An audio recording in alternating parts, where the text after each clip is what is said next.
Good evening, ladies and gentlemen. Welcome to our Davis County Conservatives bi-monthly community forum. This evening, we're going to be talking about the Utah legislature. They're about halfway through the legislative session, and we're going to give you updates on a bunch of the bills that are being considered. And we look forward to your questions and input as well. We want to begin our meeting tonight with an invocation. And so Winston Barlow is going to give us our invocation, after which Todd Rindlisbacher is going to lead us in the Pledge of Allegiance. And then we'll have Winston back up to give you a little guidance on the meeting. Okay, Winston?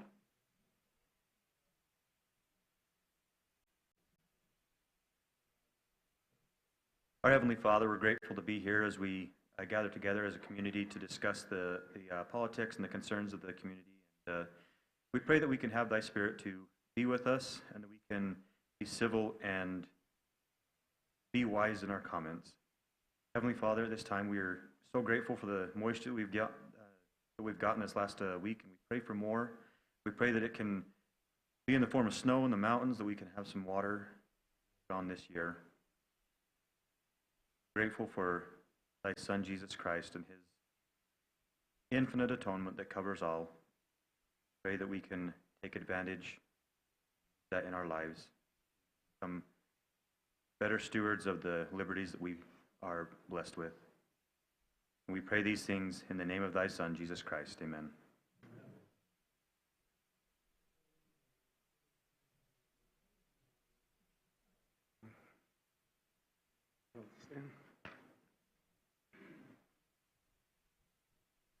I pledge allegiance to the flag of the United States of America and to the republic for which it stands, one nation under God, indivisible, with liberty and justice for all.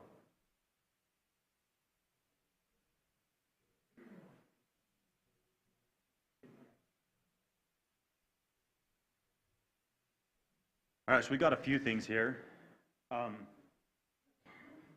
First of all, by show of hands, how many people is this is your first time being here? Couple, that's awesome. We do have a sign-up sheet that we can send around if you're interested in getting our emails and being made aware of upcoming community forums and events. We also got our nice little donation jar that I'll send around. A couple things. What is the date of the movie? March 7th. We have rented out the Kaysville Theater, and we're going to have Ben, I don't know how to say his name. I know that I think it's Care. I think it's Care. The movie Stand Out, yeah. So he's going to be there at the theater after the movie, and we can actually ask him a few questions about his life and the mission that he's on. That is, so we're asking just for a fundraiser purpose, $15 per person, and that can go straight to our Venmo account that you will find on our website. I think you can do cash at the door a day of. I think Brian will be there to take that. But with it being a little bit more a higher profile person that we've had in a little while, sorry, Trevor, we're gonna we're gonna ask a little bit more just as a fundraiser. Help us pay for the movie, pay for the theater, and set up some wonderful meetings in the future. So our next meeting coming up is on the 22nd. Nope, that is gone. It is the 26th. And is it just going to be about caucus with candidates? Is that what it is? Okay, so the 26th, caucus is coming up really quick. It's in just over a month. And then in March, we have debates with the candidates.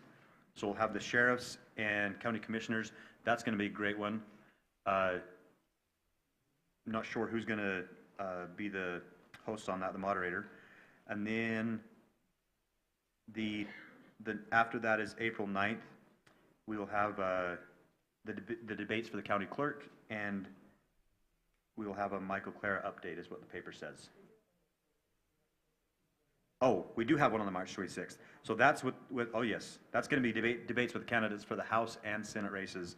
So that one's going to be great fun. That one, we need to let as many people know, because that's going to be the first debate after caucus. So we're going to need to get everyone that's been elected as county delegates here so they can be informed. For yours, it's going to be the 12th. Yeah, yours is going to be the March 12th. Yep. Oh, no. Yours is the 26th. Yes, sorry. 6:30 here. Yeah. Yep. And then that is, looks like what we have for now. And I'm going to pass this way. Do you have that, the email sign-up sheet, Becky? Oh, it has already. All right. Fantastic. And I'm going to turn the time back over to Peter. Thank you, Winston. Sure appreciate that. All right, this evening we've got a number of people who hope to brief us on the status of bills up at the legislature. As you know, it is impossible to talk about all of them, so we'll pick the ones that seem most significant to us. We want to give 10 minutes to Ron Mortensen to start us out, And then after him, I see that Trevor Lee is already here. Unless you need to go first, Trevor, do you need to? Okay, he's going to stay, and you'll want to hear what Ron has to say anyway. Well, we're going to let him speak anyhow.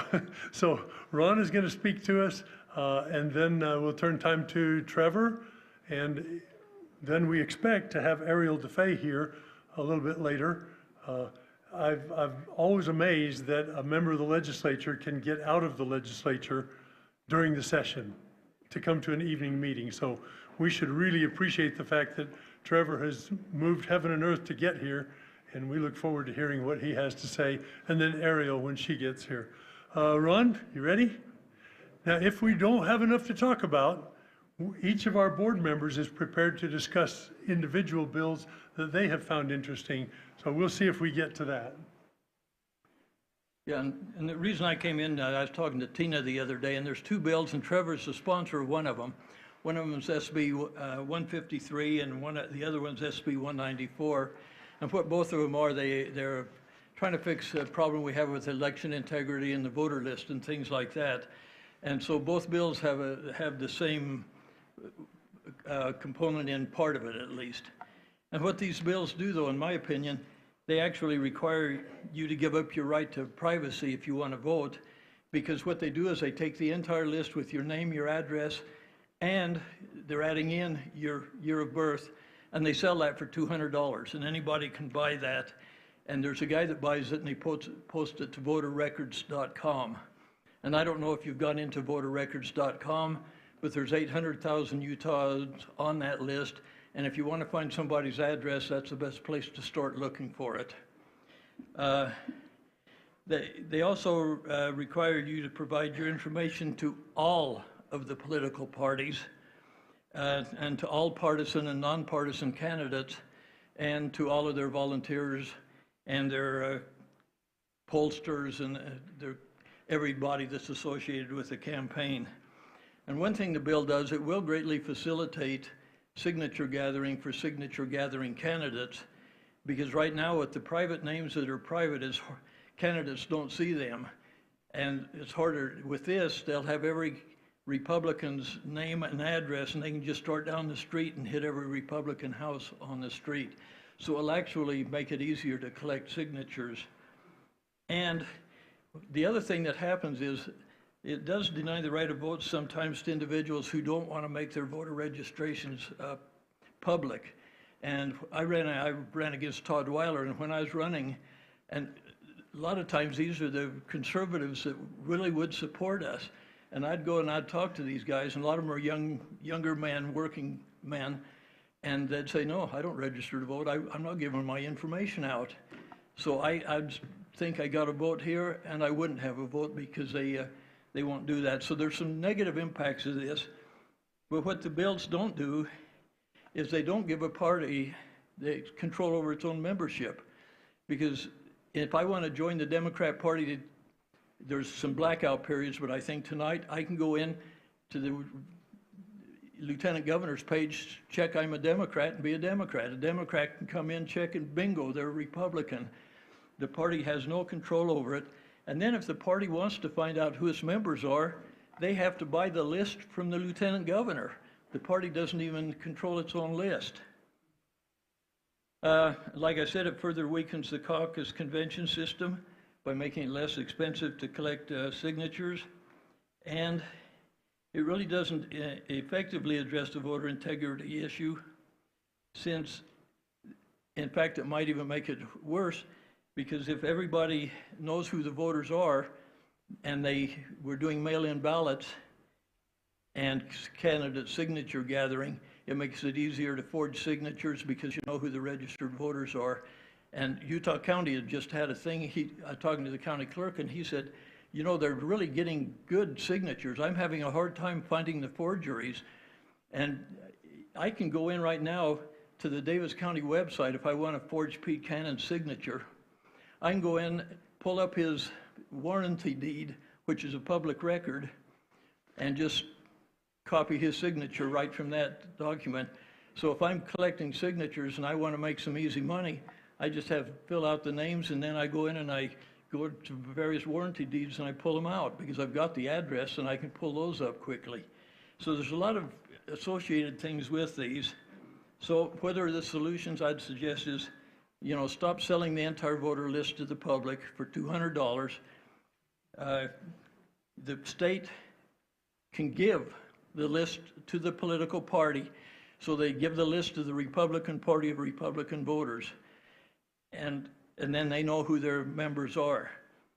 And the state should make the entire voter list available for inspection. We all agree with that. It should be inspected, but do it in a controlled situation, and that's what's required by the Federal Voter Information Act, Registration Act, is that the voter list be available for inspection. Doesn't say you have to sell the whole list, and if you go on voterrecords.com, there are only 18 states on there because 32 states do not provide all that information. So we're one of the few states that provide that information.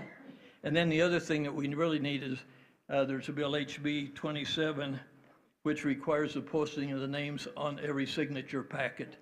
So if my record is private, and there never was in any, that was the lieutenant governor's interpretation to benefit her, because I was one years ago that got it so we can make our voter records private, and there was never any intention, if you signed your name on a document out there, you voluntarily did that, you gave up your right to privacy.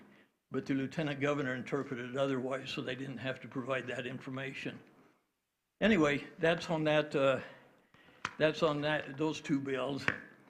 And Trevor you can contradict me on these when you get up there. Some other legislation, just if you've got the form I handed out, the slip I handed out, on the back of it, there's data privacy amendments. And that bill, we've got a great data privacy system going in the state of Utah. Now, in the bill, though, there's one thing in there, amending some things in that bill, and there's one problem in there. And what they do is they have a privacy program report every year that goes into the privacy office. And in it, each agency has to say, here's what we collect on you. Here's the authority we have to collect it. And here's who we share it and sell it with. And what that bill does, that makes that a protected record, so we'll never see what they collect on us, who they share it with, and that kind of thing. So I think that's something that really needs to be amended in that bill to make sure that that record is made public. And I was originally told a couple of years ago, yeah, we'll keep it private for a year or two, so because the agencies haven't really been doing it, and then we'll make it public. And then this thing here makes it a protected record that we'll never be able to see.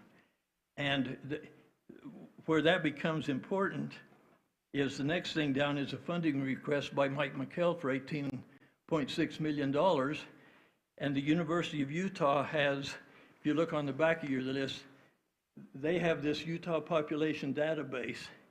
And in that Utah population database, they have your full driver's license record with your mother's maiden name, your last 5 addresses, your social security number.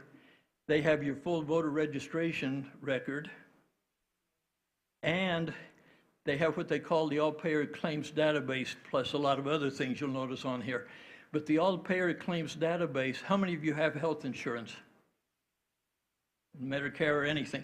Every time you go to a doctor and file an insurance, and they file a claim on your insurance, a copy of that goes to the health department.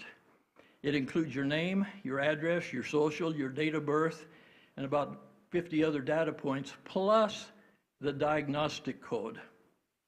So every time you go and they include your medical records and your prescription record and your dental insurance claims. So there's, in this all-payer claims database, they know everything about you.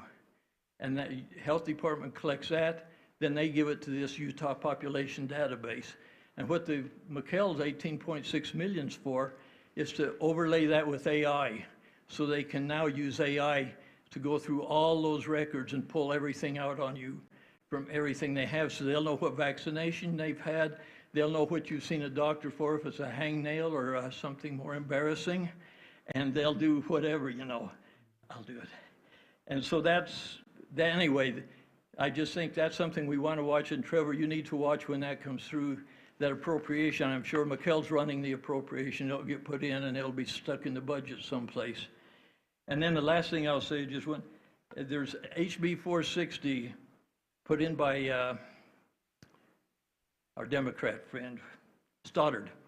HB 460, and you look at his candidate nomination procedure amendments, and you look at that bill and you look at it first off, it looks really good. What it says is political parties, we get rid of the current system, political parties have to be registered to either do everything by signature gathering. So you choose, we're going to do everything by signature gathering, have a primary election and go through it. Or you can be a convention-only party and choose your candidate in convention, and it goes directly to the general election. Kind of sounds not too bad, but then the poison pill in it is, it says that if you do it by signature gathering, the party logo goes with the name. You run under the party's name. If you run it under the convention system, you can't put the party on the ballot, so they don't know you're running with the Republican Party, I guess. So that's the bill, and you know, that's a scary thing. Some of these bills look really good, and then you read the fine print, and they aren't quite so good. So thank you.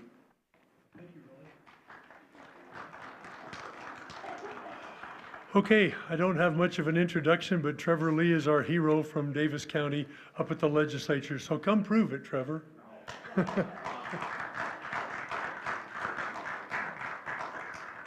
right, so Ron was mostly right. So when he ran the privacy bill for the election information, it was really good intended. I think it, for the most part, was doing its job until you get people who you don't agree with in power and can interpret it in the way that essentially lets someone cheat to win an election. And that's because of that bill. When I first ran for office, I got my voter list. 40% of the names I couldn't even see on there, private, withheld. That's a problem, okay? This bill that I'm running with Senator John Johnson originally started last year. We were working with the clerks, because if you don't work with the clerks, you can't pass your bill. Your election bills are almost dead on arrival if you don't work with them. So we started to work with them. Then we had an amazing thing happen where the Trump administration started to get involved and said, we will sue the state of Utah if you don't give the party exactly what they want. And so what we did is we told the clerks, okay, like, we don't care what you say anymore. We're going to go ahead and run the bill that the administration wants us to run in the RNC. And according to Ronnie, he's not wrong. Like, it's gone so far now that we're going to make sure that the party gets all the information it needs, which is good for the Republican Party. Now, I do disagree on the signature gathering, because they already have an advantage right now. And why I disagree is when they go out to get signatures, they already have the full list. I don't as a candidate. So I'm at a disadvantage by not getting signatures currently right now. This list, by having me have access to the entire list, it just actually puts me on a level playing field with them already, okay? And originally in the bill too, we had it so you couldn't just purchase the list for $200. And Ron, I may be wrong, but I think it was a much more expensive price tag than that. Like, it was I think it was like $1,200 or something you had to pay to get the list, so not just any Joe Schmo would want to go buy it. What was that? That's right. And you had to renew it, and the party would renew it so they could keep getting an updated list every year. That way you would prohibit some random guy from just keeping a list going. So that bill, because the Senate is typically a problem, we decided, talking to Senator Johnson, that he should start it on his side this year, so he has more control of it than I do, and it's going to go through the Senate, which it will pass, and we'll get that into play. So, but Ron Geisevern has done a really good job. Like, seriously, we're glad to have him on our side. I just wish he would help me with my illegal immigration bill now, because that's where he's an expert, which is one of the bills I wanted to talk to you all about today. And this is where things can make a really big difference, is when you come up to the Capitol and you actually speak in favor of a bill. Like, it shows in it a lot, and it goes a long ways. The other thing is when you text and you email or call your local representatives. When you get about 15 messages from someone, it feels like a lot. And so if just everyone in this room had issues that were important to you, if you spent that time to reach out to your senator and your House rep, you could really swing the pendulum on a lot of the issues. So that's an important thing that you can do, and I recommend you all do. Go ahead. Just on that, is texting better than emailing? Texting's much better. Also, there's companies out there that let you give a generic email that you can go on and you can log in and send it to a legislator, and it's usually like self-filled in, and it's the same as everyone else's. That's the worst thing you can do, because when I get a bunch of the same, they're just all deleted. You know it's just auto-generated, it's not coming from the person individually. Okay? So all you have to do is read the first one, and then the rest just mean nothing. It's actually really nice, you just delete them all. So make sure that when you do text, when you do write in via email, that you are conscious of your personality in the message, right? Make sure that you're customizing to things that are important to you and why you either oppose or you like a bill and you want it supported. It does make a big difference. So with that being said, on Tuesday of this next week, I have a very important bill. I'm getting a lot of support from the White House on this, and it's to ban any of your money, your taxpayer money, that goes to an illegal immigrant in the state of Utah. Okay? There is an obligation to do that we have as elected representatives to put you first over those who are non-citizens. And when there are Utah families struggling, when we only have a limited amount of resources that can go around, it makes no sense whatsoever to give it to someone who just broke into the country legally and is coming up here specifically to mooch off of you, the taxpayers. Okay? And it's to the tune of now almost $1 billion a year in the state of Utah that we lose to those who are not citizens. Okay?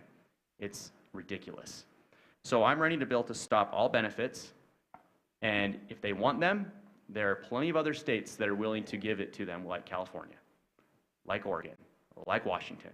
But Utah is not a state that will welcome you if you're going to break the law. And that is the message that we need to send loud and clear to those who are coming into the country legally. Okay? One sec. So part of the equation with this bill is, now that the administration has essentially closed off the border, they've stopped the bleeding from the 10 million plus that came under the Biden administration, we need people to self-deport. And one way that people will self-deport is if, well, they have no reason to be here. So that comes down to E-Verify, it comes down to money transfers back to their countries, and it comes down to the benefits. If we could eliminate all the benefits, the ability to go get a job illegally, what's usually a stolen Social Security card, by the way, which Ron has been an expert on this. He's written some really good articles if you ever want to go read up on that. There's going to be a $2,600 amount of money that they can take and a free plane ticket back to their country if they want to self-deport right now. A very compassionate thing our administration's doing if you want to go back. What that also does is it gives you a chance to make right with the law that you broke. You can then come back and try to apply the right way, right? When I say come back, I mean you have to wait in your country and apply. And that is the way that you make right the wrong that you've done. See, I get this all the time. You know, like as citizens, if you're speeding, you get a speeding ticket. That is not the same thing as breaking into the country. And the reason why is we are held accountable for that law we break. You have to pay the ticket, you have to go to court, you have to show up, and if you don't, you're a felon. But when they break into the country, it's not just a simple like, oh, okay, like I'm good now, right? Like, no. The way you make it right is the consequence of your decision is you got to go back home and come back the other way. And if you're going to continually break laws here, then you're never going to be able to come back legally. And so we need to make sure that the rule of law matters and that when we say something, we mean it. And it's no different for any of you or I if we break laws. It shouldn't be different from any of them either. And there's not a country on this planet that is going to allow you to break a law and then give you a bunch of benefits to come to their country. It just makes no sense to me, and we have let this destroy so many aspects of our society. So I believe that is a very important bill. There's going to be some amazing side effects to this if it passes. Number one, your housing prices, dramatic decrease, okay? When you have close to 500,000 illegals in the state of Utah, they're living somewhere. And what we've seen, and Senate President Adams has just confirmed this, with only a 3,000 person decrease from the rental market, has drastically already lowered the rates for people across the state of Utah. Could you imagine if just 100,000 illegals left, what that would do to the price of homes and to rental prices? Huge decrease because it's a supply and demand problem. It's not so simple as the government trying to subsidize and build more homes. There's too many people here and not enough homes. Well, we've got a bunch of people who shouldn't be here. They got to go back. Okay? And who does that benefit? You and our children. The people who, our posterity, who this country is for and this state is for, it's for them. It's not for people who break the law and come here and just mooch off our government. So that is going to be a big benefit. Another big one, healthcare. The emergency rooms, chock full of people who don't have insurance who shouldn't be here. It's driving rates up, it's making it more expensive for all of us, and that is a negative problem that if we do not fix it, I mean, it's already more than a mortgage to have health care right now in this country. It's a serious issue that if we can help fix that part, it's going to help drive a lot of the costs down on health care. A third thing, and this is a big one, car accidents. So we've run a bill right now, or Representative McPherson's run a great bill where if you're driving without a driver's license and you get caught, they're going to impound your vehicle. Now, this is a big deal because the vast majority of the offenses are illegal immigrants. It's not just you and I not driving without a license, okay? And if we're caught, by the way, there are provisions in the bill where they have leeway as a police officer. If they find it's some teenager and they forgot their license, they're not going to impound their vehicle. But when I do ride-alongs with Highway Patrol, it is scary how many people they pull over who do not have a license and they just have to let them go. And then what is the cause of that? Death, DUIs, and a ton of accidents on our road. A ton. In fact, over 50% of the car accidents last year in West Valley alone were from those that didn't have a driver's license. 50%. You want to talk about what raises your insurance rates? That's another big one too. When you have all these people driving around that don't have car insurance, that shouldn't be on the roads, that can't read English, like that is a serious problem. So the goal is to get them off the roads, and hopefully if they can't drive, they can't get a job, they can't get housing, they can't get benefits, they're going to go somewhere else. Like that's the whole point of it, it's to deter them to get away, okay? What was that? 135, I believe. Oh, mine's HB 88. And if you want, HB 88, if you want to help with that bill, Tuesday, next week, the 17th, 4 p.m., I'm presenting that bill before Criminal Justice and Law Enforcement Committee.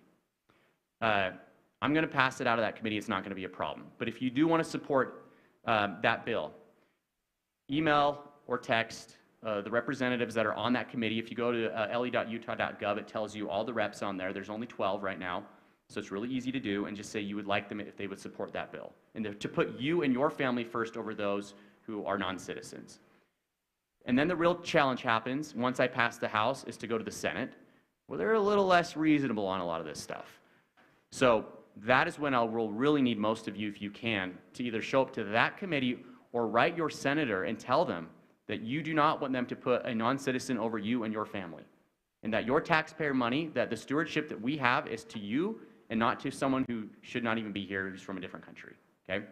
And when I say from a different country, I mean an illegal immigrant, okay? If you're here the right way and you're legal, this bill does not affect you, okay? So that's HB 88, that's a big one. The driver's license bill, I believe that one's the 135 or 136. Ron, do you know exactly? HB, yeah. In fact, I can pull that up. And then I have a driver's license bill to completely get rid of driver's privilege cards for those who are non-citizens. So if Matt's bill is the enforcement side, my bill is to stop that incentive again. Like, once again, is there another country on this planet that you can break into and then they say, hey, here's a privilege to drive on our roads? Like, it doesn't exist anywhere but in America. So, does it? They are pretty liberal. No, those, we would be arrested for having free speech against government, right? So my bill on that is 287, and that's to get rid of driver's privilege cards to those who are non-citizens. This is also a priority of the Trump administration. They've said that the accumulation of these bills and benefits that we offer illegals have essentially designated as a sanctuary state. We are the only red state in America that offers driver's privilege cards to illegal immigrants. The only one. But for some reason, there's a bright idea about almost 20 years ago now where they said, oh, let's do this better than everyone else because we know better. And what have we received because of that is a mass influx of illegal immigrants. Last year in America, Utah was the third hottest destination for illegal immigration in the country. Huge influx. Talk about housing issues, talk about accidents on the road, healthcare, all of it, it just all comes together, and the numbers are almost completely identical as you see them go up. So that's HB 287. It's a lot more simple bill in the fact that you get rid of the driver's privilege cards, and then it's only taking the test for your driver's privilege card in English, or the driver's license is what it would be in English. If you can't read a road sign, you shouldn't be driving on the road. That's just a common sense thing, but for whatever reason, we allow it in 21 different languages right now. So 136, thank you, Jen. So 136 is the one to impound your vehicle if you don't drive if you drive without a driver's license. HB 88 is for benefits. HB 287 is for the driver's privilege card. So those are three of my big ones. We just also passed a bill to tax money transfers out of this country, or out of our state. So that's a big deal. If you can prove citizenship, there's no tax on it. So it doesn't affect you if you got a missionary or someone else, you can still do it and you're not gonna have any problem. It's specifically for those who are sending all that money back home, leaving our economy, and once again, a reason why they're here. If they didn't have a reason to be here, they wouldn't come. Which, by the way, is a big difference between our ancestors, is when they came here, there was no benefits like that. They came here to assimilate, to become Americans, to work hard, and be proud of this country and make it their own. And that's not something we see now. It's coming to take advantage of our country. That's the difference. Also, we can't even take care of our own. We're $39 trillion in debt. You have 20 veterans a day who die from suicide. You have a homeless problem that's running rampant. We have rising healthcare costs that we can't afford. Housing prices in the state of Utah we can't afford. So when I say this, I mean this seriously, is we need to take care of ourselves first and get our house in order before we can start bringing the third world into our country. We have to if we're going to make it work. If not, we're going to fail. And we're all going to wake up one day and wonder how we can afford anything and why it is all sorts of messed up. So we got to get a grip on that. You had a hand up for a while.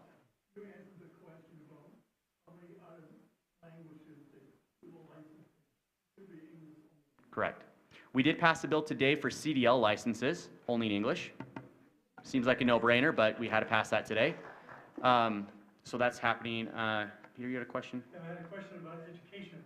Is that considered one of the benefits that we give? Because it certainly is expensive to educate illegal It is. aliens, and our schools aren't even allowed to ask No. what their immigration status is. So there was a Supreme Court ruling back in the 70s that essentially said, if you're here, legal or not, you are entitled to a free education, okay? So whether or not we said yes or no, there's nothing we can do about that. However, the price tag, at least from FAIR, in 2023 estimated about $753 million a year just to educate those who are non-citizens in the state of Utah. That's the cost for teachers, for the extra administrators, for the buildings, for all of that is estimated around $753 million we spend to educate non-citizens. That's the price tag they've estimated before the influx. That was 2023. Who knows? When he campaigned, he was telling everyone he was against illegal immigration, and he sure was squirming last year when they were going to designate us a sanctuary state. So we'll see. I've had the White House make a lot of calls to him recently to make sure that he's supportive of these bills. Whether or not he comes out publicly, that's his decision and choice. So, go ahead, Becky, sorry. Yeah. Yeah, so we're working on it. Yeah. So just before I came here, we were in committee in education running a bill. I'm trying to get rid of a lot of the social emotional learning in our schools. Get back to just excellence in academics, right? Things that matter. And, we have a problem where the colleges and a lot of the employers will tell you that they want workers who have what they call soft skills, which means be on time, not sit on your phone the entire time when you're working, but just know how to communicate and just be a good worker. And they've tried to push that off onto the schools to be in charge of that, which it's not their job nor their role. It really isn't. In fact, Ariel can talk to you about it. She was just in this committee, just barely. But we need to find out a way that we can balance how to help rear and educate, how to raise a child in a home, but not take that responsibility from a parent and put it on the schools.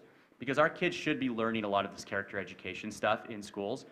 There's a lot of good that can come from it, but we don't want it to go too far, and we've seen in a lot of cases it has gone too far. So the bill that I ran was trying to hopefully pull that back, and it's a much more complicated issue, so it's going to take some time to work on it, and then Ariel will vote for it. So, so that was one I just ran. I did run a bill. It was interesting. I didn't think I'd get any pushback. Florida ran this last year. That if you're a pregnant mother, you could go get a temporary parking pass to park in the handicap spaces. And I thought, this is a slam dunk. This will be easy. Like pro-family bill, you're going to help a pregnant mother. Nope. ADA community came out in droves, saying we're taking up all their handicap spaces. So that bill did not pass. Florida passed it, and then the ADA people sued them, and the ADA people lost. And they have over 8,000 pregnant mothers that just signed up for it last year.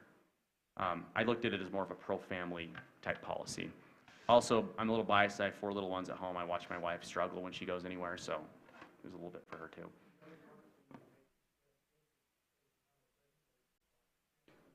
And some stores do a good job at it, right? Like Bowman's. Bowman's and Kaysville growing up has always had it. Smith's has it. Harmon's has it. I think that's great. Correct.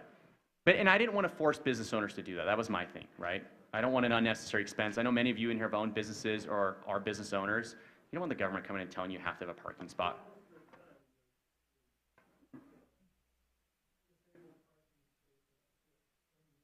See, that's what I thought. Well, no one in here is going to admit if they can't make the walk, so. So yeah, anyways, so that was a bill. I ran 2 bills in Health and Human Services that both of them did not pass. A little frustrating. One of them was if you want to exempt your child from getting vaccines and entering the public school side, right now you have to go through a process where you watch this modular video, and it basically tells you that like you don't know what you're doing and that you're going to kill other kids if you don't vaccinate your kids. It's kind of embarrassing, and it really calls them dumb. I wanted to remove that video and say, look, just sign a waiver saying you acknowledge that your kid isn't vaxxed. And you should have seen the medical community come out against that bill. So that one didn't pass on a tie, but I looked at that more of a medical freedom thing that wasn't convincing anyone. It wasn't giving you both sides of the story, if you want to vaccinate or not vaccinate your kids. And I felt like that was more of a medical freedom for parents, more of a parental rights issue than anything. The other one that just barely didn't pass a couple days ago was to make ivermectin over the counter. It's crazy, it's booming everywhere. Our neighbors to the north of us keep passing all these great bills in Idaho. This was one they did last year. Florida just started a study 2 days ago looking at the possible side effects of taking ivermectin with femdesivir and a couple other medications and curing cancer.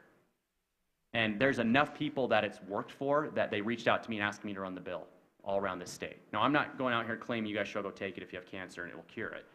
But there is something there. And I believe with something that's been around for over 50 years, there's won a Nobel Peace Prize for this medication.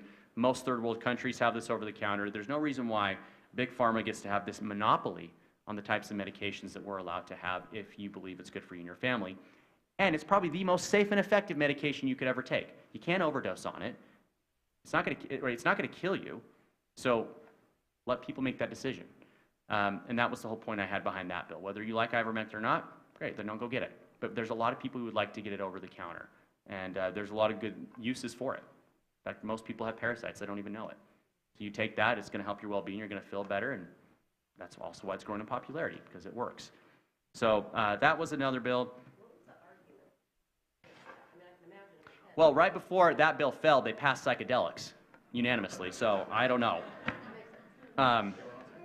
Yeah, no, it's the medical community has a lot of sway, right? I mean, that was one vote why it didn't pass as well, and all it takes in that committee is you can get a couple of, whether it's the group of pediatricians or medical association, they can come in and they can tell the committee members we don't like this, and that's all it takes. But when you can make a difference, like I was saying earlier, when you message in and you talk to your representatives of the things that you want, when you're involved in the process, it makes a big difference. It's a lot harder for a representative when they have a medical person saying, don't vote for this bill, and they've got 50 to 100 constituents saying, I would really like it if you voted for this. It makes a big difference. And so you can all do that. And sometimes it doesn't take that many people to get something done. You'd be surprised. And also, and I've told this many times, to people I've spoken to, but every bill that I run comes from a constituent in some way, shape, or form. It doesn't mean other people in the state don't want it, but every bill that I run, I've had a constituent say, hey, I would really like it if you did this. And I try to put my constituents first. And if you come to me and you want a bill and I'm your representative, you can help make it pass too, right? You can do those things where you show up in committee, where you testify, or you can Zoom it if you don't even want to go up to the Capitol. Those things make that difference, especially if you're vested in the policy. In fact, a lot of times people don't get involved in politics until you feel like it's affecting you. I've realized that. And it's very interesting to see the vast majority of issues that people have when they approach me and say, can you run a bill for this? Can you run a bill for that? And some are hard and some are really easy. But they can make a really big difference for you if it's something that you've always just been curious about, and or something that's been hindering your business, whether it's red tape. So I always am grateful when I have people who come to me and ask me to run bills, because I like to help them. I mean, it's one of the most rewarding parts of what we do, is you can impact people's lives for the good. And to give every one of my colleagues credits, and Ariel could defend this too, but our colleagues have really good intentions with what they do. We just don't always agree, but they truly do. There's probably not any of them that I could just say out of they do things out of spite, or they're trying to hurt the people of Utah or enrich themselves. It's not like Nancy Pelosi. Like, these are a lot of good people. And so just know that if a rep or someone doesn't vote for a bill or an issue that's important to you, doesn't mean that they're doing it out of hate or some other issue. It's because they just either disagree, or maybe there's something that hasn't been brought up that's an issue or concern. But you don't know unless you're reaching out, actively talking to your representative about that. So that's an important thing. I had Eric reached out and said he wanted me to talk a little about the judiciary stuff going on. Bryce, I'm sorry. Gosh, dang it. Okay, how many of you listen to Glenn Beck talk about court packing? Okay. How many of you think it's a bad thing? It's okay, I don't care. So most of you? Yeah? Okay. How long have we had 5 justices? I think forever. Forever? Have we had 5? People in the state? Yeah, we've had them for a long time. So our judge count is well below all the other states that have the same and similar populations as us. Most states have 7 judges, and we actually have the least amount compared to all those other states that have the 3 to 4 to 5 million population range, okay? We want to add 2, but to be honest, one of the reasons we're doing that is there's multiple reasons that bill is going through, and adding some judges is just one part to the bill. It's a package deal. So a lot of that bill is going to have to do with the retention of judges and how we retain them, which is the real problem. Right? You've got judges like Judge Gibson who can do whatever the flip she wants and know she's going to stay in power forever. That's a problem. We also have other judges in this state who have, let out murderers and convicted felons, just let them go on the streets, and there's just zero accountability because judges always seem to get retained. No matter how much you research and you don't like those judges, the majority of people don't, and they just vote yes to retain the judges. So we are trying to make the threshold to be retained harder and give more accountability to either the committees that are in charge of retaining those judges and giving a recommendation to you, and so they're actually going to be held more accountable to the decisions and actions they're making as judges. There's a couple other things, and Ariel could probably touch on them as well, so you don't have to hear me talk the whole time. But it really isn't just about packing the court. That was one aspect that certain individuals in our state wanted in order to agree to do other judicial retention options. Okay, it was all kind of together. It's court expansion. And I love Glenn, and I texted him and said, hey, you need to make this right, and he hasn't texted me back. So. Are you having to do with the judge panel on Constitution? Yes. And I don't know if this was part of this bill or a different one, but one of the ideas we had was to spread out who was going to handle the constitutional issues, and we were trying to do it so that it was going to be more of the rural judges who were taking on those constitutional issues for the fact that their workload is a lot smaller than the ones in the more urban areas. They're also a lot more conservative, so they're probably not going to give us a boneheaded response like the ones in Salt Lake. And that's, I think, a really good part to reforming the judicial process, is making sure that we don't have an argument. For example, abortion. You guys know that right now babies are dying in our state because of a judge right now. We enacted laws, we were very clear, say that abortion after Roe v. Wade was overturned is murder in our state. And we ran 2 specific bills on the timeline on when it is illegal to kill an innocent baby. And a judge a judge came out and said, no, I think our Constitution in the state of Utah says it's okay to kill babies. And they've been holding it in the courts for now 3 years. 3 years it's been sitting there. So that's a problem. And if anything, we can argue that, because their argument is that they're so overburdened and there's just so much going on that they can't get to that case. It's not true. And so if we then move a lot of those important issues to a more rural judge, there's not an excuse to say and hold it up in the courts for a long time. You can get through it quicker. School choice is under litigation right now as well, so that's another one. Harold, what's another big one that we have? I mean, redistricting. So a lot of the big important issues that affect all of us are having judges try to stop. Oh. Okay. It was back on, well, way back at the beginning. On your illegal immigration, the bill, I guess 88, 136. I'm just curious, can you tell me why people are, what's the opposite side? So that I can understand it and reach out to people and understand the whole issue. It's suicidal empathy. For allowing, so, okay. Anytime you involve children, it's a very, very, very tough issue, right? Unfortunately, those who come into our country illegally know that too. And they play at us by using their children as the means to say, are you going to deport my kid? You're not going to give benefits to a child, right? That's the argument that they have. And it's hard for people to say no, because in Utah, we are a very compassionate state. We're a very giving state. In fact, we have the least amount of welfare of any state in this country, and we give the most to charity of any state in this country. There's no coincidence that that's why those stats are that way. And my argument to people is that, look, taxpayer money is supposed to go to citizens. If you're a charity, though, a church, you are more than willing to give to anyone you want. And my bill does not prohibit that. And I would also argue, and Idaho argued this when they passed this exact same bill last year, is that we come together as a community and we do help people. We're not going to let people starve to death, but we cannot give them taxpayer money and benefits. That is something reserved for the taxpayer, and it means nothing, and we're not good stewards of that if we're just giving it to everyone. But you as an individual, you all can house as many illegal immigrants as you'd like. It is your prerogative, okay? My bill does not come after you if you do so. The churches can do as much of that as they want. And you can give them as much food as you want. And you can, well, you shouldn't give them a job, but people do. And so it comes from a side of compassion. They say that, we can't let kids starve. But in my opinion, though, Democrats have always made this argument. Like when they got rid of school lunches back in the late 90s, like they were saying all these kids were going to starve to death, and it wasn't the case. But it's a really hard-getting argument for people to be like, oh, that's not right. We shouldn't do that. We should keep giving them benefits. And they use that on a lot of issues. So that is the argument. It is one of compassion is what they say. Now, I disagree, though.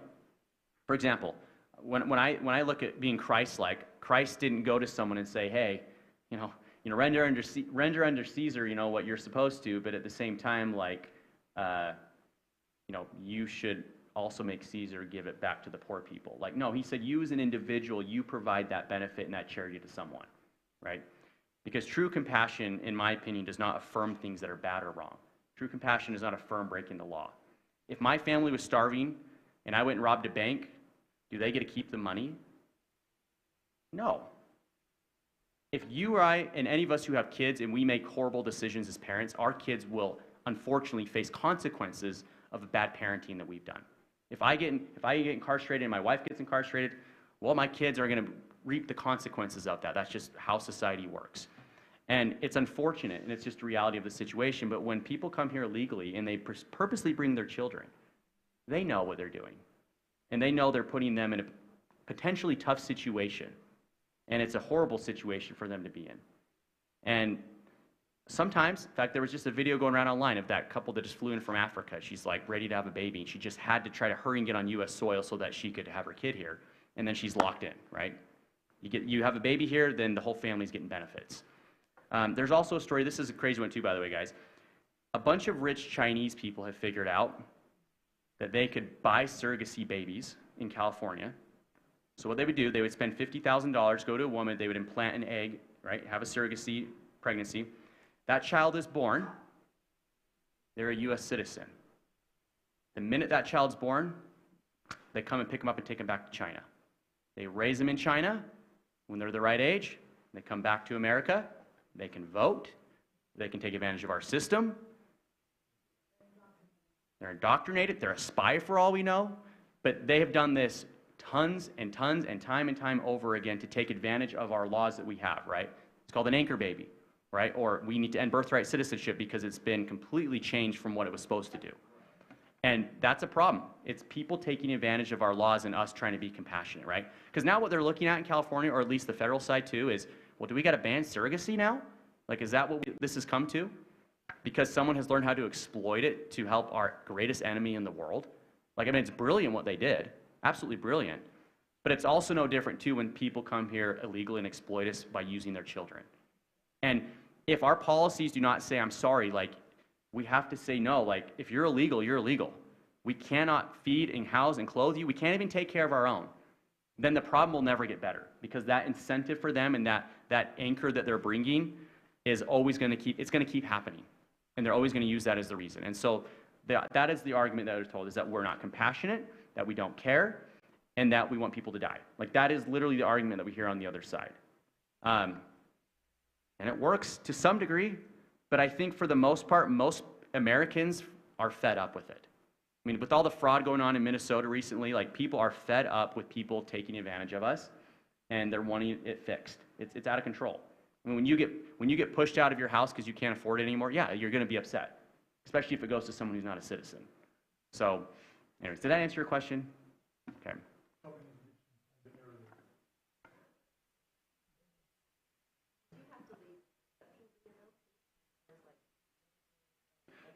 Yeah, so any federal policy I can't touch. So like a medical emergency, right? Like, you can't deny someone treatment if they do have an emergency. Also, safety. If it's someone's, going to be it's going to be a safety hazard of some sort, or someone's attacking them, like our cops are like, you're illegal, like you're on your own. Like, no, like they'll still help them. And once again, I look at it as this: it's the message we need to send out is that Utah is not welcoming to people who break the law. We're a law-abiding state, so those are my only exceptions, are the federal laws that we can't get around.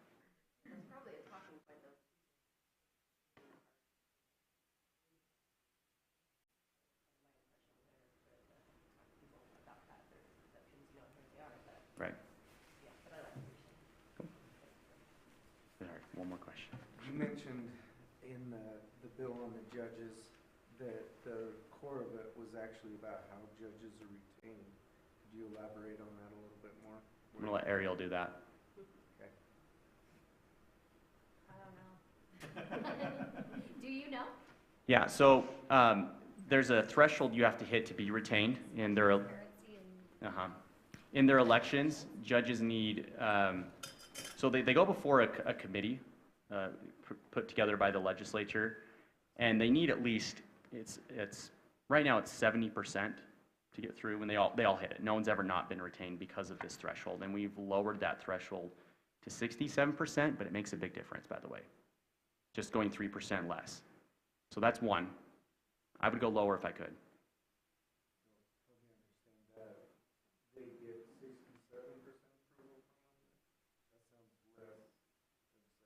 No, they need to get over, they need to get, if their approval is below that, below 70, if it's up to below 67, like, they can't get retained.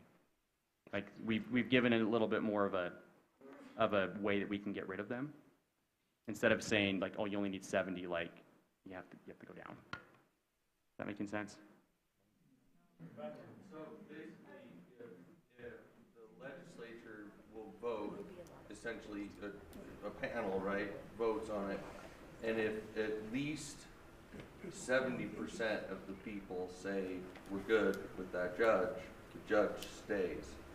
But now they're changing it to 67% is the threshold. That's easier to meet, isn't it? Trevor, less How many- percentage that they have To to be stay, retained. to retain, but what Correct. he's saying is that It's a lower 3% makes a threshold to difference. put them Correct. It's easier to get rid of them, essentially. If someone doesn't mark anything on the judge portion of the ballot, because I know so many people don't do anything, does that count as a yes or a no? It's just nothing. It's just nothing at all? It Yeah. should count as a no. Yeah. No, it's not a no, it's just nothing. It's just nothing. Because it's the total percentage of the vote count too, right, on the ballot when you retain judges. And that's also another thing too, right? Like we have for like the appointed judges, we do the retaining there. For a lot of the district court judges and stuff, you guys vote on them on your ballots. Correct. So one of the things we're going to do is also term them out with term limits. So it's not going to be a judge on there forever. Eventually they have to go do something else. That's part of the reform of the judiciary. Another part to it is, trying to think what it, there was one more big piece to this that we did as well. And I can't think of it right now, and I apologize. Go, Ken, sorry. How can we find out who the bad judges are? The average voter goes in and sees that list, how do we know? So we have a bill right now that we want to put on the ballot if we as a legislature say yes or no to retain that judge. That would make a huge difference. We also have some transparency bills that will help show what the judge's rulings have been. Correct. And hope people look at it, right? I mean, our voter records are public and very few people look at it, but we would hope that that helps. Just as much info as we can get to the populace as we can is what we'd like. Because if you knew, which is crazy, there's a ridiculous judge down in Salt Lake who did let off just like every person she could. I mean, continuous repeat offenders, murders, things like just letting off the hook. And she got retained, but barely. But still got retained. And there was a pretty big campaign to get rid of her. And that just shows you once again how hard it is. You can have a judge who's letting a murderer loose and they still get retained. So. It has to be a monumental campaign to get people to vote no. Like an expensive campaign. So just so a lot of you are aware, our speaker has been very good on this stuff in the fact that he's going to reform the Sentencing Commission.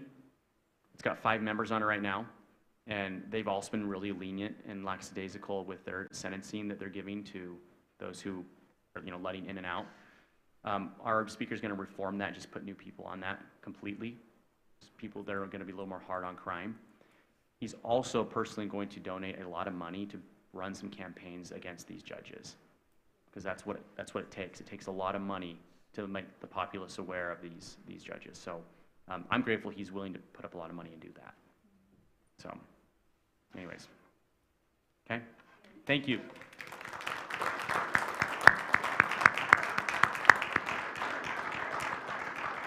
Thank you, Representative Lee. We really appreciate you coming to talk with us tonight and the work that you're doing.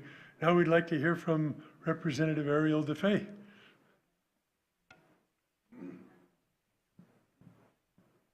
All right, thank you. I just have a moment as I have to run to get my daughter from tennis.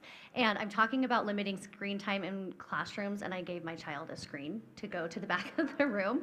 But I'm going to tell you guys about a couple of my bills that have to do with some sensitive materials, and I want him to be distracted. So anyway, so the first bill that Becky asked me to talk about is, we're calling it the Balance Act, and it's balancing the use of screens in the classroom.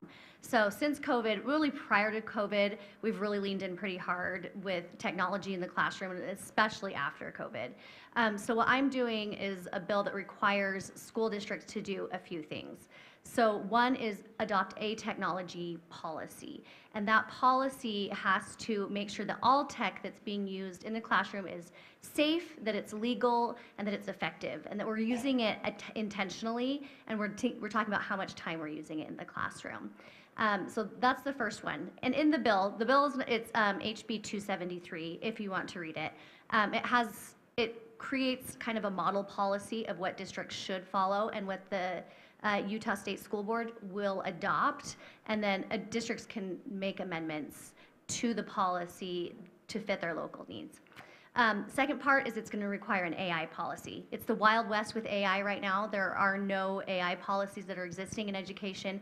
There are a million different vendors that are out there trying to make money, and they're saying, look at our product, it's amazing, and really it's just like ChatGPT, but they've just put like a glossy cover on it, and they put it out in the classroom and say, your child can chat with this and it's amazing.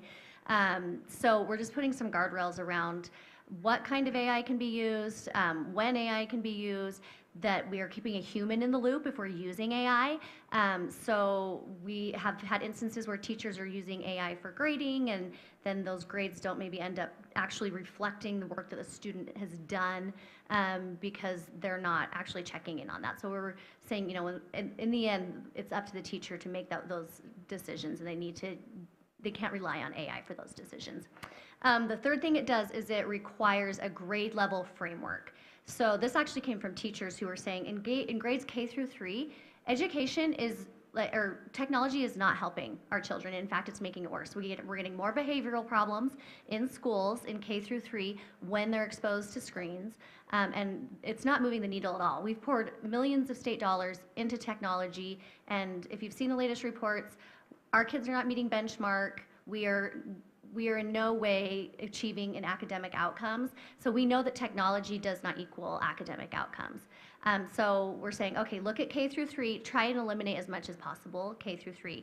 So we're just teaching the core standards that we have to teach that are in the core curriculum, computer science standards, and then teaching towards an assessment. So the assessment they have to take online in 3rd grade. So we have to teach them how to take that test online.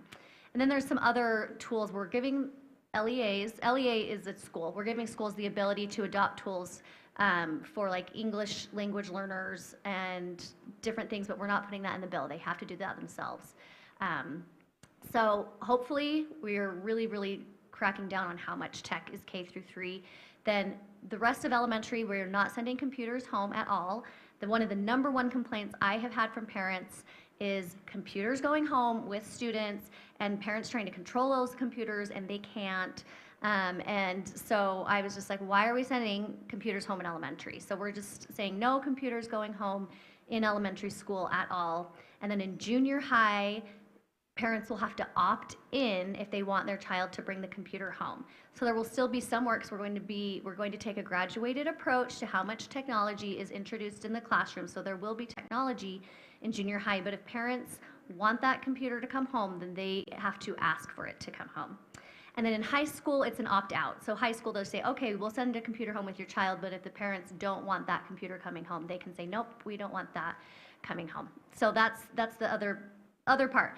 4th part is a resource program. So a lot of our kids struggle to learn on screens. I have a child who was one of those, and there were not a lot of accommodations. Jen knows this. When our kids were in junior high, it was like, sorry, if you can't learn on a screen, like there's no alternative for you. You have to do it. And so I am saying that schools have to have a plan, a resource plan for those kids who struggle to learn with technology. I'm leaving it up to them what that resource plan looks like. I've laid out some recommendations like printed materials and a resource officer to help them, but they are going to have some sort of a plan to help those students. So those are the main things that the bill does. If you want to read it, it gets really comprehensive, but really the goal is to roll back how much technology is being used in the classroom and focus more on those foundational skills and make sure that our kids are really learning those foundational skills before we're getting into technology. So yeah, that's it. Yeah.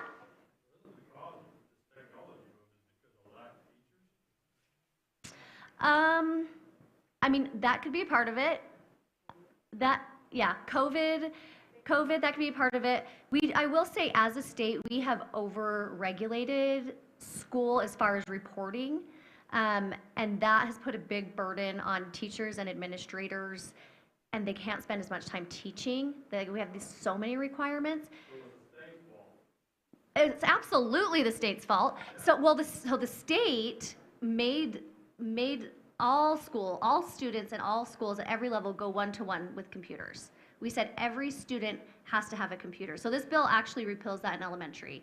Like, we're not doing one-to-one devices because we had to come up with the money as our local schools. We did this as a PTA every year. We'd have these technology fundraisers because we had to, by state law, provide a computer for every child, and we're going to get rid of that. So we're not requiring that one-to-one. But yeah, no, the state's done a bunch of things that's made it really hard. Yeah? Is the one-to-one only in elementaries, or is it going to be Yeah, so it's only in elementary right now. We're gonna see how it goes.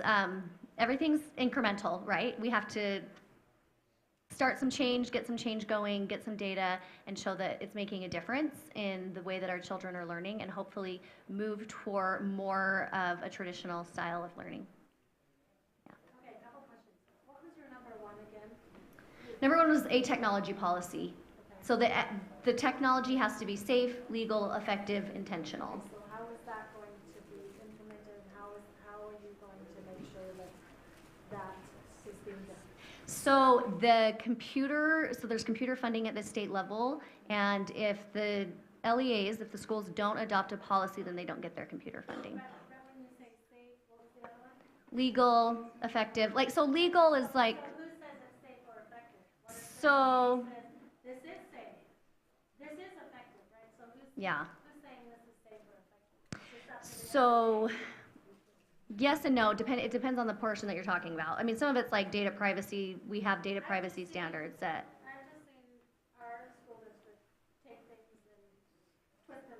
Yeah. And they're like, oh, we're following the law. It's yeah. great, we're doing Yeah, I know, and there's really not, I mean, I tried to put as much teeth in it as I could, and that's really, other than saying we won't give you any funding, there's not a lot the legislature can do, other than pass a law that says you have to do this, and if you don't do it, we won't give you funding, but other than that, there's nothing that we could do. Okay, and what about the teachers with the AI? How is that going to be, is there a penalty, and how is that going to be monitored? Is it up to principals then to check on their teachers? So, same, Because I yeah, guarantee you, teachers will use AI.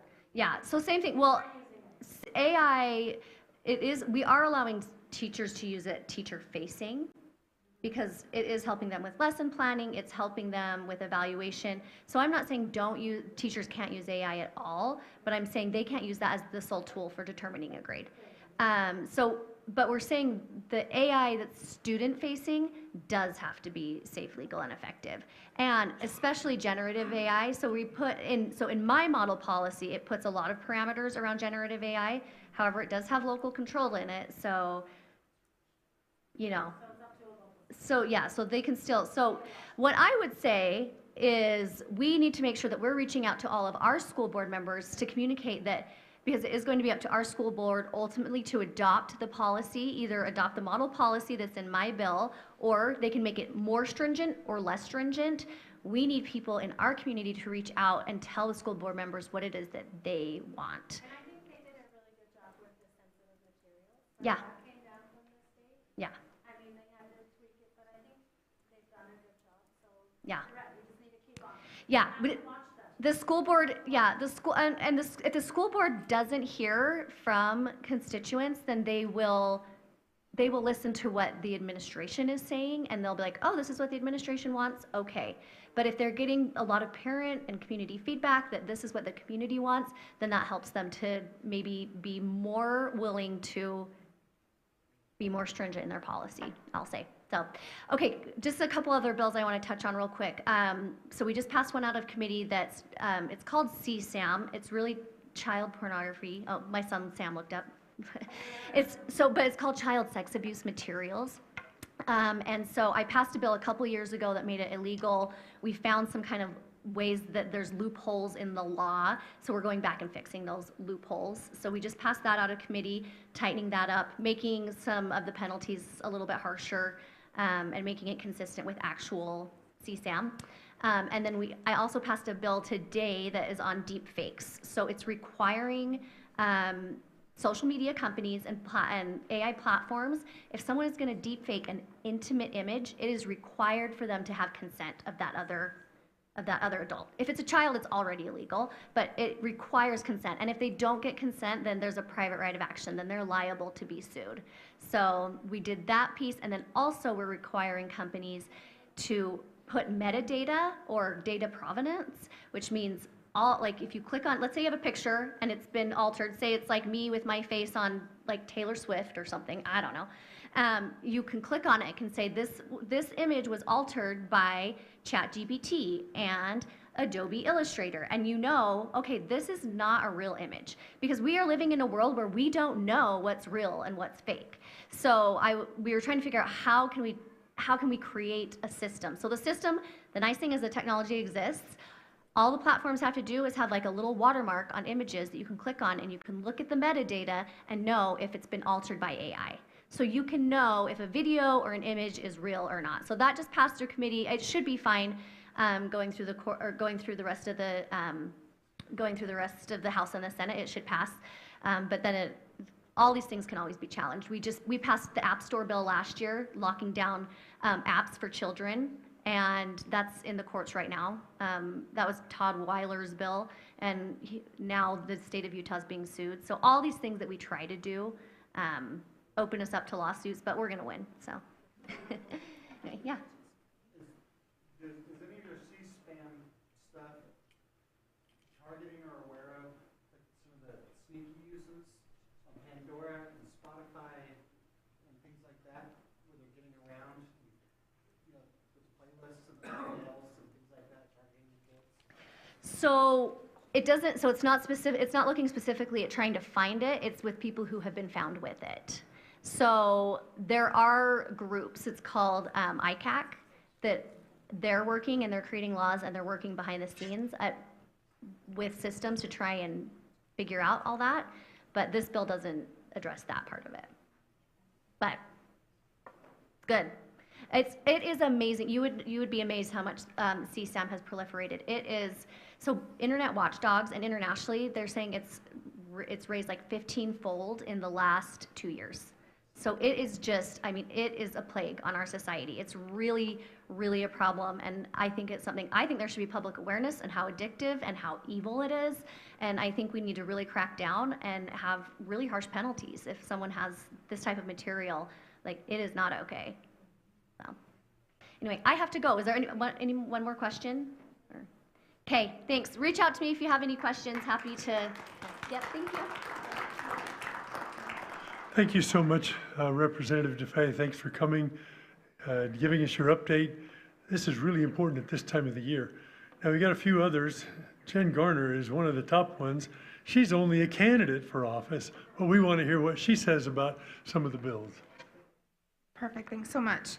I just wanted to clarify that the 3,000 homes that were, the 3,000 families that moved out of apartments, that was taxpayer-funded down payment assistance. In 2023, Stuart Adams took $50 million of taxpayer funds to put in an account for down payment assistance that could only go to new builds, which helped a lot of developers. That's fabulous, I guess, if you're a developer. And then the following year, he added $25 million to that, and then this year he's looking at adding another $20 million to that. So it might have freed up 3,000 apartments. However, we don't have any transparent data on if any of those home loans were given to people that aren't citizens. So that's not really helpful to say, oh, look, we freed up the apartments, but then we've helped non-citizens get, and it is, there is evidence that that has happened. The other thing I wanted to talk about was, these are some old, yeah. You're talking about apartments, you're also talking about purchase. Right. Sure, thank you. So the apartments, he's claiming, Stuart Adams is claiming that housing prices are coming down because they have moved 3,000 people who couldn't afford homes without down payment assistance out of apartments into homes. So for homes, for the not the apartments, for the homes. Give money for down payment, they buy a home, move out of the apartment. Yeah. But there's also evidence that our occupancy rates of those massive apartments in Salt Lake and off of Layton Parkway are not full. They're having a really hard time refinancing their debt because the occupancy rates aren't where they have to be to get more financing. There's some people that are on the inside of it and saying that it's going to be a problem, especially with public infrastructure districts. Were you guys here for that? thing on the Introduction to Public Infrastructure Districts. If you don't understand, because I had to I'm like, give it to me like I'm 5, because it's just so beyond what you would think is part of it, but it essentially puts the infrastructure, which is the water, the electricity, everything, the road, everything under the road, into a 30-year bond, and then that money goes into the pocket of the developer while that tax is being paid by whoever is on that property, whether it's homes or apartments. Eventually, and I think that's why our apartments, especially downtown, aren't affordable, because they were never affordable to begin with. When you subsidize it, it becomes more expensive. When you mandate it, and it's used in downtown areas where it's more expensive, then that becomes more expensive. But the legislature, and Tammy can speak to this, the legislature told cities you have to have 18% high-density housing, and what you can choose how you want it. Like, there's 3 of these 5, or choose 3 of these 5 ways, but you're going to have to find 18% of all of your total housing to be high-density housing, or we're going to keep some of your tax money. So it was really quite the overreach. Also, something I think that, we all know that our property taxes have gone up. They keep telling us, oh, we just give you the biggest tax break of all time, and the heavens open and the choirs sing, and when we know it's not true, because we've seen it on our tax bill. And that started in 2018 when they decided to freeze the tax rate, and part of that, we would think it would have gone to the county, but it didn't go to the counties, it went to the state. And then the state said, oh, we cut $2 billion, the most that's ever been cut in your whole entire lives, and we're looking around thinking, well, where is it? We're still paying in our taxes. So that's what happened. So it brought in a whole bunch of extra money. Marlo Oaks just said today that there's $30 billion sitting in state funds, investment accounts. So I think we probably ought to look at using that.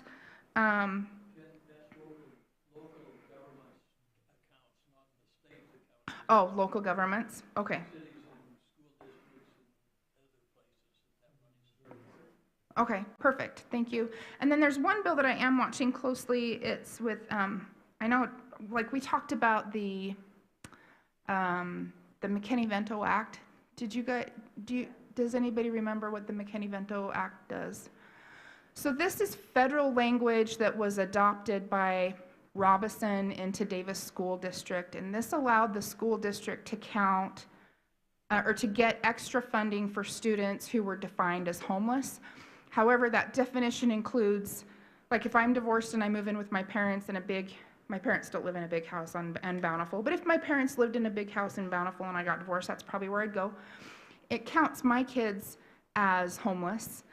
It counts kids who, and if it's my brother or my mom, it doesn't matter. My kids they count my kids as homeless. If I'm living in a mobile home park, which is some of the most affordable housing that we have left, those kids are that's considered unstable housing. I think it's discriminatory. I think it's offensive, but those kids are considered homeless as well, and then they receive other assistance, like they get sent home food on the weekends, they get free lunches, I think they get tutoring, and then if they're homeless, so the shelter that's on Main Street in Fort Lane in Layton, if they live there, but they're home because there's not a shelter close to their high school, and their parents have moved. We do have some parents that have been, is it appropriate to say turds? Anyway, they've been turds and they haven't taken care of their kids, and their kids are underage, and so they've moved and they've left their kids behind. Well, then their kids go to the shelter. But if they were from Ogden or Bountiful, then because they're counted as homeless, we're trucking them to their home school. So Senator Plum has a bill that she is saying, oh, well, Oh, also, if you are homeless, then you get, you can go and request your vital records for free. She wants to add that liaisons, which is this broad term, that a liaison could go and request that for that student. So here's another example of the school or this liaison doing something that should be done for the parent. My concern about the McKinney-Vento Act is they've stated that there's 3,000 students in Davis School District that are homeless, and I don't believe that's true. There's probably 3,000 living with grandparents and in mobile home parks, but it increased how much money that the school district got. Well, we probably should have a little bit more transparency. I don't need to know their names now. I'm not asking their names, but how many of them qualified for homeless services because they live in a mobile home park? How many of them live in Bountiful? How many of them what do they need? And the teen centers, I understand the purpose of the teen centers that are in all the high schools right now, and they're going to be moving into the junior highs, I believe. But if there is a kid that comes to school and he doesn't have clean clothes and he needs to do his laundry, there is a family that doesn't have clean clothes that needs to do their laundry. And so instead of, again, taking over what is the role of the parent and helping the whole family, we have grown the government. And I don't think that that's right. I think there's other services that can help. There's the juvenile justice system. There's foster care system. Like if there's extra funding, it needs to go to cleaning up the foster care system because we know that there's issues there. But creating another system that gives more people money and takes over the role of parents, I'm not comfortable with. Also, I think that I think Ariel's got some great bills, but I would like to see much more education for parents. I'd like to see more money go to our sheriff's office. They do education on a kiddo that has killed himself because AI said, "Come and be with me." I think parents need to know that. And so I think the more that we spend time educating parents, then the less laws we have to make to make up for parent deficiencies. So anyway, thank you. Thank you, Jen. We do have about 10 more minutes that we can still discuss bills, and so each of our board members have been researching bills that they might like to present to you. Who would like to go first among our board members? Okay, Becky Hope. Okay, I will try to be quick, and I'm sorry, I have a cold, and so I'm trying to get through that. So hopefully you can hear me. But as I'm sitting here, I was thinking about one that is called HB 170. It's School Board Referendum Amendments, and it's from Representative Rex Shipp. And when I first saw it, I thought, this is amazing, because what did our school board just do? They raised our property taxes, correct? You guys all remember that? And we couldn't do anything about it, and they had kind of already decided, thank you.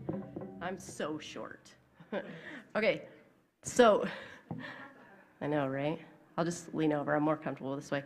Anyway, so it was supposed to, the main goal was to allow voters who are residents of a school district to initiate a referendum, which is a voter challenge to overturn or approve. So I thought that would be amazing. But then somebody got into his ear and asked him to put in there that an exception would be that if the school board has a supermajority vote, then they get to bypass the referendum. So, right? So we have 7 members on DSD board. So that means 5 of them could just say, we agree with this, and then they're free and safe from a referendum. So now I'm thinking this is one that we want to stop actively, because we don't want to put that into law.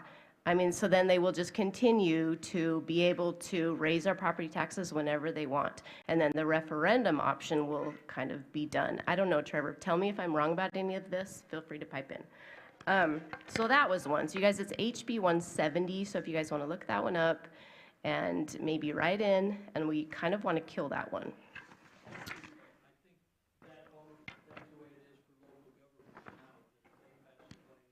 Oh, 2/3? Oh, got you. Because it wasn't in the original version. And so, okay. So maybe if that can be taken out, I think it would be a great bill. Another one really quick, and this is religious curriculum in schools, and it's from Senator Todd Weiler. And this one I think would be great because the bill amends Utah's education laws to emphasize religious liberty and the role of religion in United States history within public school and higher education curricula. So, just to be clear, it aims to ensure instruction about religion, not religious instruction itself. And I really, really like that. So some of the additions, some of the changes would be that they mandate a new required course on American constitutional government and citizenship, starting in the 26-27 school year. The course must cover founding principles, such things like natural rights and colonial religious traditions. I really like that. The U.S. Constitution, the Bill of Rights, self-government, etc. It's not required, but teachers could talk about exploration and settlement by religious refugees, First Amendment, religious aspects of the abolition of slavery and civil rights movement. I think those things would be great. But to clarify, the public schools cannot provide religious instruction or endorse to denigrate, religion, but can teach about religion, which I feel is very important, in an objective academic manner, which then we would also put a lot of trust in our teachers. So that's, right? So that's worth a conversation. One thing that I really, really liked, though, is that it prohibits discrimination against students' religious expressions in assignments and requiring schools to notify students' parents of these freedoms.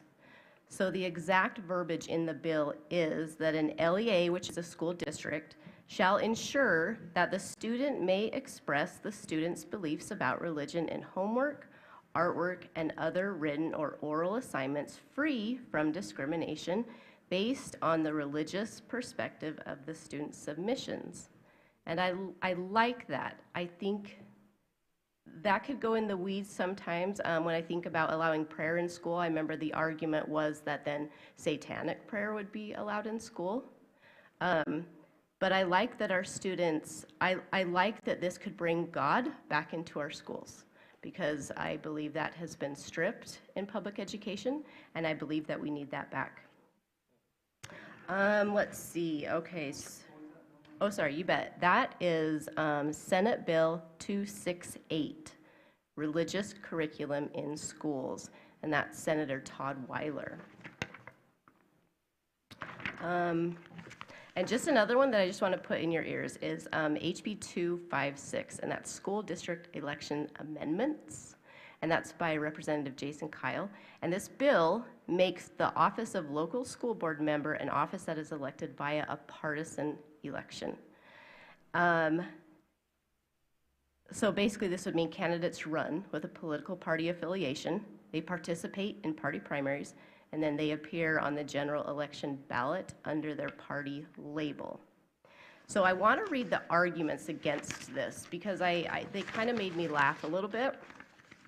The argument against it was that this would increase partisanship and divisions. So I don't know if any of you guys have followed any of our school boards in the last 5 years, but I would dare say that most of them have shown their political affiliations in how they have run our schools. So I feel like that we might as well just have them run, say who they affiliate with, and hopefully that will help people better understand their ideologies as they go into vote. So anyway, thank you.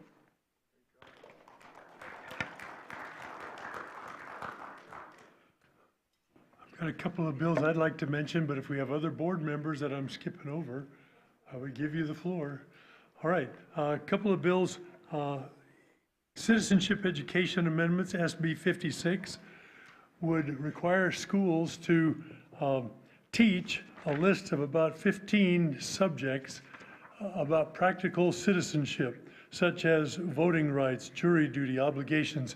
These would be taught in high school, be required at the sophomore level. Jury duty obligations, military and selective service registration, the right to enter into contracts, the right to legal representation in court proceedings, tax filing requirements, employer rights and workplace protections, and a list of others. It seems like practical things like that ought to be taught, and yet it's sitting in the Senate Education Committee and got voted down on the 29th of January. So in the Senate Education Committee, they don't want to require our schools to teach these kinds of practical citizenship information to our students. SB 51, school safety modifications. Sounds like they're going to make our schools real safe. All they're doing with this bill is allowing schools to share information about bad students. If you expel a student for bad behavior, he's a dangerous risk in your school. Now you can tell other schools about it. Now you can tell the State Board of Education about it with this bill. He's a threat. That student ought to be known to other schools so that when he gets expelled from one school, he can't just go to a different school and be unknown that he's a risk to the students there. Substitute teaching requirements, SB 52. Currently, to be a substitute teacher for a long period of time, not just a day at a time, you don't have to have a teaching degree for that, but currently, you have to have a teaching certificate to be a long-term substitute teacher. If a teacher's going to be out of commission for several months, you got to have a teaching certificate. If this were to pass, it would allow you to have substitute teachers that just have a bachelor's degree and don't have a teaching certificate to teach for an extended period of time. Next is SB 69, school device revisions. The chief sponsor is Lincoln Fillmore. If you get one by Lincoln Fillmore, I just like those. He's usually right, as it would be with Trevor Lee. If you see him sponsoring a bill, it's probably a pretty good bill. Anyway, if this bill establishes the default standard device use from prohibited during instructional time to prohibited during the school day. So again, we're trying to squeeze digital devices out of the classroom, and in this case, it would cause it to be not usable at all during the day instead of just not in class. And we have an interesting one on rehabilitation amendments, SB 98. This would establish a recovery-ready workplace certification program. So if you're an employer and you want to make a little extra money off the state, you just tell them, hey, I got my company all set up. We can receive addicts, and they can be employed here, of course, if you'll pay us. But once they get certified to be ready to employ addicts and be a little bit helpful with their addiction recovery, then you'll have that certification. And so I suppose some businesses are going to look for that certification. I wonder if the Somalis would pick up on a deal like that, where you could just get certified to treat addicts and employ them and get paid by the state to do that. Seems like a bad idea to me, but okay, well, there's hundreds of other bills. If I were to give you my opinion on a lot of these bills, I would just say, encourage your legislators either to get rid of a lot of our legislation so we don't have so much regulation, or as a minimum, would you at least keep the thought in mind, yeah, you want to be helpful to these poor people who need all kinds of government help, but would you at least let the thought cross your mind one time, what about the poor people that are working hard every day and they're paying the taxes for that? Do you care about them? Do you have a heart for those people? And if you think about both sides, I'm good, go ahead and make your mistake and pass a bill that makes me pay for their help. But other than that, I don't think I should be paying for other people's health care, other people's education, education, yeah, I guess I'll pay for that. They paid for mine. But I don't think that we should be paying for a lot of welfare systems. One of the saddest committees you can go to up at the Capitol is to go to the House Social Service or Health and Human Services Committee. Oh, is that pitiful. They come in with their crutches and their walkers and their wheelchairs, and they're just begging for all the money that you can imagine. And I just asked myself, now why was it that I should be forced to pay for that?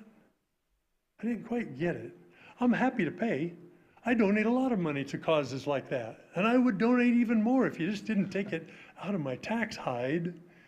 So, well, that felt really good. I got to get that off my chest. Again, we welcome you to come to our community forums. We always have interesting topics. And 2 weeks from now, or I guess it's the 26th of February, we'll have another community forum. You can get lots of good information and tell all your friends about it. We love to have as many as we can. Comment, Jen? Yes, Jen Savage. I just wanted to shout out our website, daviscountyconservatives.org. We have everything on the website. We have a way to donate. We have all our community forums. We have some candidate information on there right now for the election. So get on there often. There's a place to put your email if you want to sign up for our emails, but that website is pretty much up to date all the time. So it's a good place to go. And then also our Facebook page, Davis County Conservatives. So. Again, thank you very much.